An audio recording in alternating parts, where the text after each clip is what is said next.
It's not so much that I simply choose to believe something because it feels good, but, well, because this book knocked me in this direction and that one knocked me in that direction, and after being knocked around by 1,000 books, well, I got knocked into a particular understanding of things, and now somebody comes along and says something dramatically different. What do I do with that?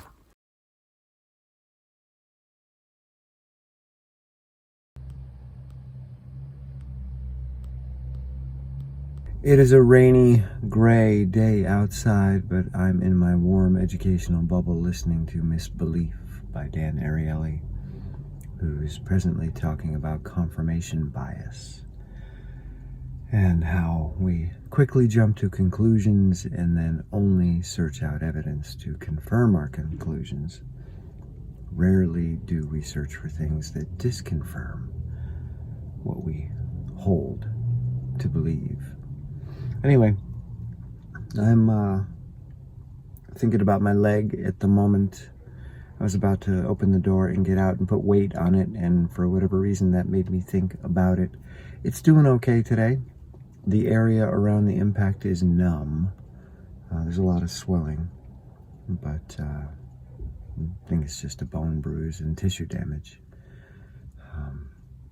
So I'll probably take it easier today. I'm not going to take the day off, but I'm going to watch it and be careful of confirming my beliefs one way or the other, but experiment instead. All right, here we go. Today's been a pretty good day, and it's about to get even better. I tested out my leg on the treadmill at home at a 10% grade doing Bigfoot light. That was okay. Then hopped on the elliptical, started really easily, worked my way into it, and got a 2-hour session in without any pain to the leg. It's still really swollen and it's numb in the area below the impact, but it was fine on the treadmill and the elliptical, so that's cool. And now I'm headed over to the memory clinic, which is about a mile away from here, where they do research for Alzheimer's and memory loss. And they're hosting Jessie Diggins tonight, who is the Olympic gold medalist, world champion, World Cup overall winner, as well as Julia Kern, who's, I think, 7th in the world for sprinting last year. She won the whiteface race yesterday for women. She passed me in the last half mile with a Kruger V2 that was just awesome. Ben Ogden is going to be there. My friend John, who died last year, his son. Ben won the World Cup for under 23 last year. First time an American has ever done that. Also, Lauren Yortberg, Finn Bailey, one of the best junior skiers in the world, and Lena Sutro. So they're coming from Stratton Mountain, which is about 35 miles from here, which is where they train. It's the SMS T2 Elite Team, SMS Stratton Mountain School. And they're one of the professional teams in the United States, and they produce lots of medalists. So anyway, the Memory Clinic and Faster Skier are putting on this event tonight. And Julia Kern is going to give the keynote address, and then it's going to be a Q&A. I'm going to try to film it, so I will post some clips if I do. And I'm excited to ask some questions and have a chat with all of them. And yeah, looking forward to it. So, good day. All right, see ya.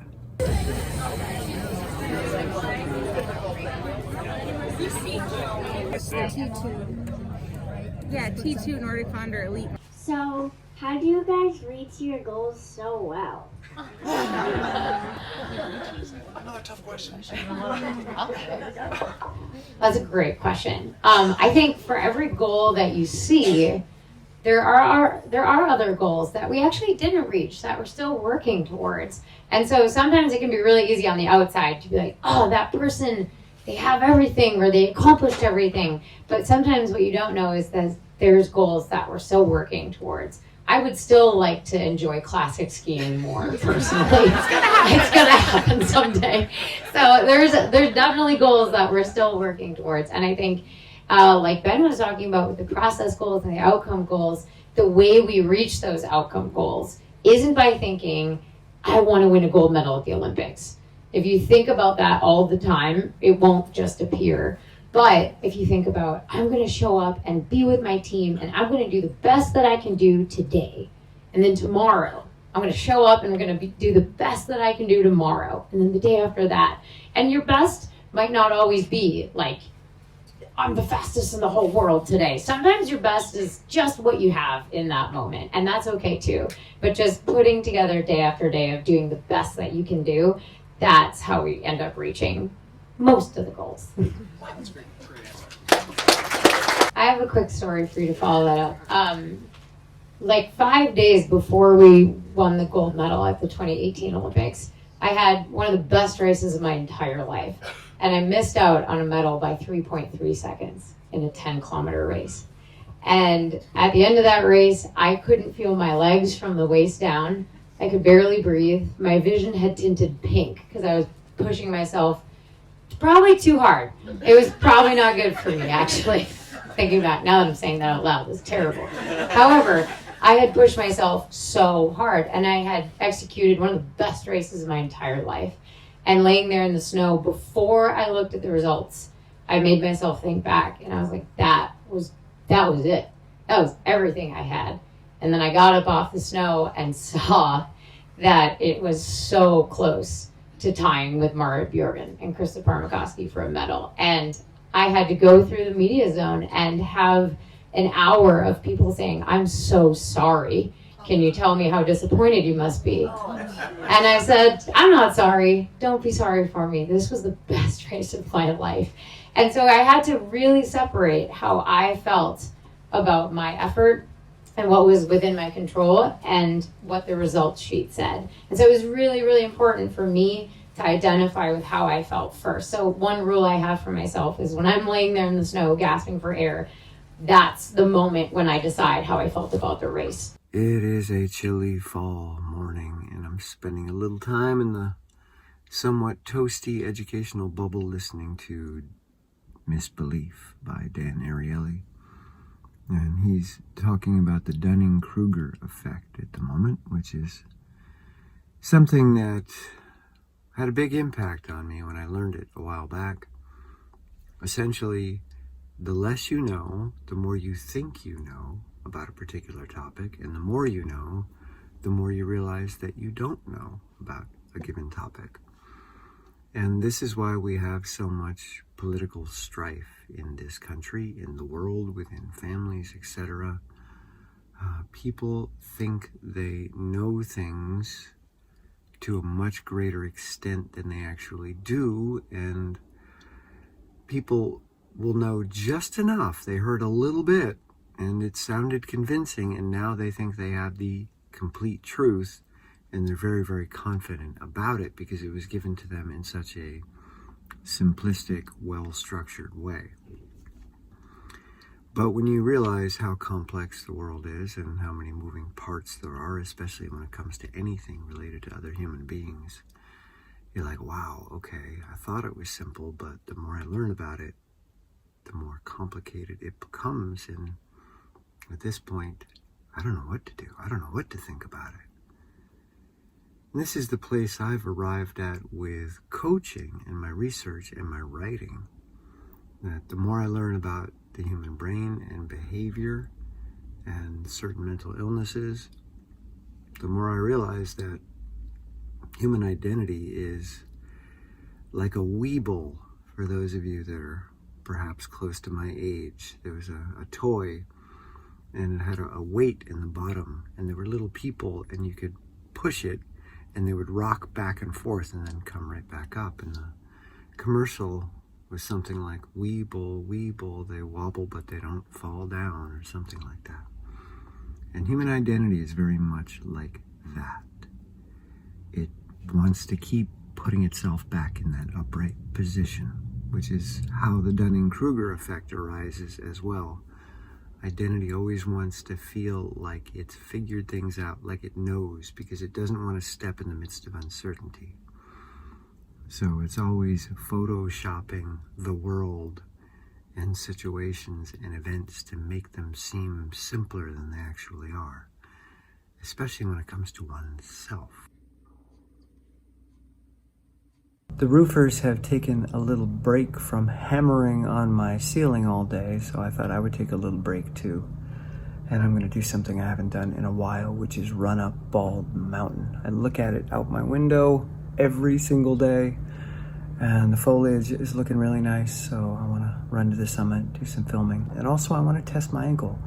It hasn't been hurting in a while, so I'm going to double brace it and then see how it does on a pretty rocky technical trail. Anyway, I'm excited to run. I will never tire of the view from the summit of Bald Mountain. It's Mount Greylock in the distance, which I will be roller skiing up in a race in early November. So that's a classic race, so I've got to get out some classic roller skis and try that for the first time. I think I'll do quite well, simply because classic is a lot more like my Bigfoot stride in what I do on the elliptical and on the treadmill. Anyway, it's beautiful up here. The white sand beaches of Bennington. All the ground up gypsum makes it beautiful white sand. Love it. That was a nice moderate effort up to the summit. And now I'm going to take it easy on the way down and do some Bigfoot. I'm concerned about my shin bone that I impacted on Giant Mountain on Sunday. My leg is still numb there, so I don't know what's going on with the bone, but I want to be really careful. There's some of the green. I don't know if you can see it in the sun. Where is it? Right there, the greenwood. I love that. I've been seeing it my entire life, and it always just amazes me. Anyway, so that area is still numb, and I want to be careful. So going down a mountain with lots of steep rocks, I don't want to have a lot of impact, so I'm going to let my legs be shock absorbers and take the impact instead. And a Bigfoot is a great way to do that. Oh, there's a good... Yeah, the camera doesn't show how green it is. It's brighter in person.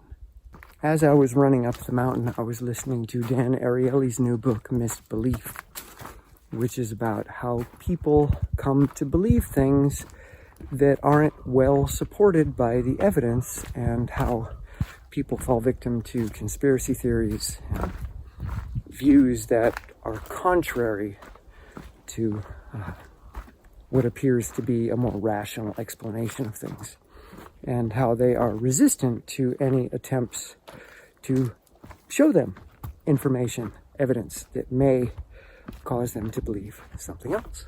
At the moment, he's talking about cognitive dissonance, which is the term coined by Leon Festinger. And this is essentially the state where you have a belief and data comes in that contradicts that belief in a very dramatic way. And rather than updating the belief, you somehow find a way to push away the data and use the data to actually justify your original belief even more strongly, often in a way that causes you to construct a conspiracy. That I believe aliens are going to come on a particular day, the aliens don't show up, but rather than saying, well, maybe I was wrong, you say, well, because my group of people did these certain rituals, we actually prevented the alien landing. And it's because of our belief and because of our preparation that prevented this alien landing. So, yeah, you can thank us later. So cognitive dissonance causes us to rationalize or justify our beliefs in the presence of disconfirming evidence. And I see this everywhere, and it's something I have to work with as a coach and as an individual who has a human brain and body and is trying to do some pretty big things, like training 900 to 1,000 hours a year, going on 3 years straight now, and living in a political climate, a technology climate, a belief climate about what it means to be a human being, what it means to have an identity. And there's a lot of information pulling at me and everyone else in this moment. And because I expose myself to so much information on a regular basis in such a wide variety of fields, I often find myself confronted by something that goes against what I believe, or something that goes against what has fallen into place over the course of my study. It's not so much that I simply choose to believe something because it feels good, but, well, because this book knocked me in this direction and that one knocked me in that direction, and after being knocked around by 1,000 books, well, I got knocked into a particular understanding of things, and now somebody comes along and says something dramatically different. What do I do with that? Do I immediately push back? Do I immediately reject it? Do I find a way to attack them? Do I go after their credibility? Do I go after their Twitter feed? Do I go after their personal life? Or do I just dismiss it outright and say, well, there's obviously something wrong with that study? Or maybe I don't bring it up at all. Maybe I just bury it under the carpet and hope that I never have to see it again, and that nobody else sees it again, and maybe nobody will talk about it. If we just pretend it's not there, maybe it'll disappear. Cognitive dissonance, I think, is an awkward term, and I don't know how useful it is, because what's really going on is we have this sense of the world. We have this sense of reality and a sense of ourselves in that reality. And we need to feel firmly rooted. Like, I need to know to some degree who I am in the particular world that I call home, let's say. And if my home becomes destabilized, or I become destabilized, then I'm going to get really stressed out, and I'm going to engage in some activities that would be out of character. And that can't last long without bad things happening. So my brain and body are going to find a way to quickly put me back into a low energy state, which is going to involve either coping or denial, just pretending that what's happening isn't happening, so that I can just go about my daily business without being confronted by this new reality. I find a way to bury it so that I'm not constantly destabilized. And there's a movie, came out a couple of years ago, called Don't Look Up, which is really very much about this. Like, just don't look up. We don't want to know. We want to pretend like everything's fine. We want to enjoy ourselves right here, right now, and we don't need to look at the bigger picture or the very quickly approaching future.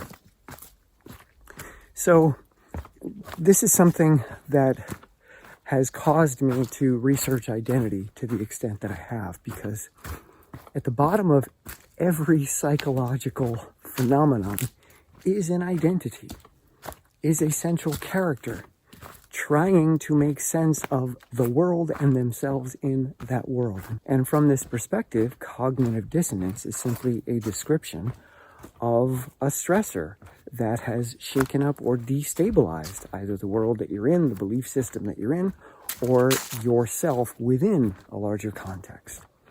Something doesn't feel stable, and identities and bodies don't like this. They want to go back to homeostasis, or a term that I'll make up in the moment, identiostasis, where we can feel like, okay, I'm good. Something else out there is problematic, but I'm good. And I'll find a way. I'll keep sniffing and digging until I can find some information that confirms me as okay and something out there as the problem. This is why people do research online that leads them to believe conspiracy theories, so that they can find a group of people that make them feel like they're not crazy. Like, yeah, it is true. These people also validate that. So now I have a sense that, okay, we're the ones that are grounded. This can put us back into a low energy state. We can feel stable, but there's a system out there that's highly problematic. And we're just going to keep digging and digging, because it helps us feel more and more stable in a world that seems less and less stable. Anyway, so these are my thoughts as I listen to this book, that you really got to have an understanding of identity before any of this really truly makes sense in a way that's useful. Like, Dan Ariely never brings identity into the conversation. He never brings the sense of who one is into the conversation. It's more about the information that's being processed. Like that's misinformation or it's true information. That's a false statement or a true statement. But there's a person that's believing or disbelieving, and there's a reason why the person is disbelieving or believing. And there's a sense of stability at stake here. And without that being the central focus of this conversation, a lot of it's just an intellectual appetizer, we'll say. Okay, I'm gonna hop down into a lower Bigfoot, which is gonna prevent me from talking. So, there's no shock, there's no sudden movements, but there's a lot of tension, a lot of loading on my legs as I go. And this reduces the impact force of the downhill. And it actually gives me a phenomenal workout at the same time.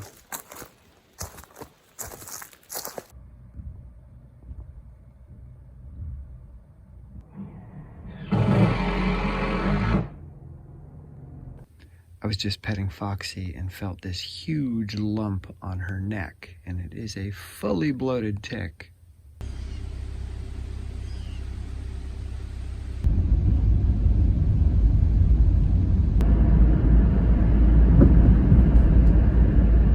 I'm sitting here in the educational bubble listening to The Identity Trap by Yasha Monk, and he's talking about Tumblr and how Tumblr had a significant influence on the language that we now use in cultural debates. And I wasn't aware of this. It's interesting how young people workshopped terms and identity categories on Tumblr. They took little snippets from the academic literature and memified it.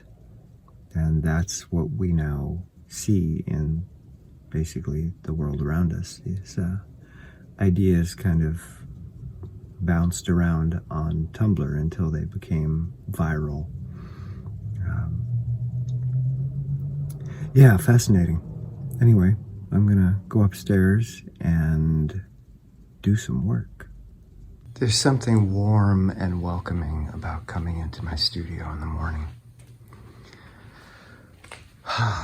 Can't wait to just sit down and get to work. And normally I'd be seeing a mountain out there, but smoke, fog, not sure which. Going up the backside of Bald Mountain. Could do a combination of jogging and bigfooting. Beautiful foliage from the distance, but when you're in the forest, you don't get to see the tops of the trees. So mostly you get a green under canopy and then you see, ooh, gunfire. Yeah. Anyway, you see leaves on the ground, but not so much up in the trees. Really smoky today. Not as bad as yesterday. You can barely see Mount Greylock right there in Massachusetts. But nice day to be out either way. So I'm doing what I call a full stomach run today. It's Sunday, which means brunch, and I always overeat at brunch, and that's okay. I don't go in saying I'm going to eat less today and try to force myself to be strict, because I don't believe in that. So, all right, I know that when I'm with my family, and my dad makes his vegan pancakes, and my mom makes her tofu scramble, and they're excited for me to share a meal with them, I participate, but I eat too much, especially the pancakes. So, with that said, afterwards, I like to move. Now, it's uncomfortable to move with a full stomach, but it's more uncomfortable not to move. And this is the thing that I've learned in, I don't know, maybe the past 10 years, that the discomfort of being full doesn't go away by doing nothing. In fact, it makes me want to eat more because my coping mechanism is eating. So when I'm uncomfortable because I've eaten too much, I am drawn to consume more food in order to feel better, until I finally eat so much that I'm so miserable that I just have to get into bed and sleep it off in agony. But what I have learned instead is that if I get myself out for a run, usually a run I think is the best, or an elliptical, not as good, roller ski not as good, a run is the best, but I don't run much anymore. So if I can get myself out the door and start moving, I feel it. In fact, I still feel full right now, but I don't feel uncomfortable anymore. The discomfort in my gut only lasted for maybe the first 15 minutes of the run. And then it went away and I just started feeling the run more. It's 2 miles straight uphill at around 13% slope, over 700 feet per mile. So you climb 1,500 feet, a little more in 2 miles. So 15 minutes, stomach not feeling so great. And then I just fall into the run and I'm experiencing being out here. And even though my stomach is still full, even though I'm still bloated, it doesn't bother me anymore. And because it doesn't bother me, I'm not going to eat when I get back to the car because I'm not going to try to fix it. I've already fixed it by running. So that's one of the reasons I do this kind of run. Number 2 is I like to practice movement in the midst of experiences that don't feel good. Like all manner of mental and physical experiences that don't feel pleasant, I want to learn how to move in their midst so that how I feel is never an excuse for not moving. And I've been incredibly successful with that. And the most important thing is that I'm very gentle in that process. I don't push myself. I don't force myself. I simply make it available and I make it look good. At least the first little nugget of it. I try to make it look as good as possible so that I get pulled towards it. All right, I gotta run down. I got a call to get back to. So we have arrived at the end of another week, and it's been a surprisingly high volume week. A little over 19 hours, not quite 3 hours a day, but getting up there. My leg injury doesn't seem to be bothering me when I'm moving. It hurts to the touch, and it's still numb below the impact point, but I feel good on the elliptical. I feel good on the treadmill. I feel good when I run up a mountain and then Bigfoot down. None of those seem to bother it. So we're gonna go into next week and see if we can get a little bit more out. October is generally a building month. I'm gonna try to hit 90 to 100 hours for the month. And again, I don't have to. I'm just gonna see what happens if I keep throwing activity in front of me a little more frequently. We'll see if 90 to 100 hours will result. They did last year. So I'm looking forward to the possibility of building my hours back up. I'm gonna be hitting 700 hours pretty soon, probably in the first 2 weeks of October. So I'm on schedule for over 900 for the year. And feeling good. So let's take a look at the strength training. On Monday, I was doing weighted neutral pull-ups. 20 pounds is becoming comfortable. And then on Tuesday, deep push-ups, tried some knees to bar, but for whatever reason, didn't want to do anymore, and that's fine. On Wednesday, dips with the 20-pound weight vest. That felt pretty good.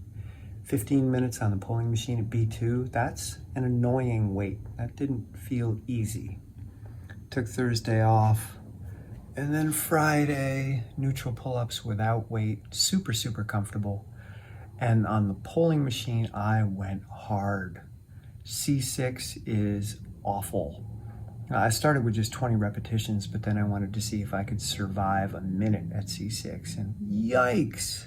And then 15 minutes at B4, that was also a grind. I feel it mostly in my shoulders.